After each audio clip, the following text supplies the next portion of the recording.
প্রিয় শিষ্য, তুই যদি একবার বুদ্ধি করে তার প্রিয় ভগ্নীকে বিবাহ করতে পারো, তবে তা হস্তিনাপুরের মঙ্গলেই হবে। ভগ্নে দুর্যোধন, তা হস্তিনাপুরের মঙ্গলেই হবে।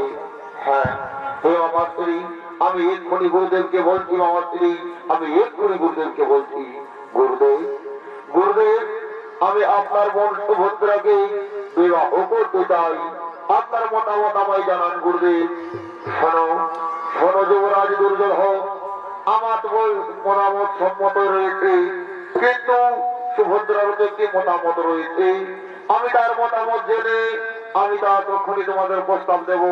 আমি সুভদ্রার মতামত জেনে আসছি, আমি সুভদ্রার মতামত জেনে আসছি। তাহলে আর বিলম্ব করো না, তাহলে আর বিলম্ব করো না, যাও যাও, বলো না, যাও, আর দেরি করো না, আর দেরি করো না।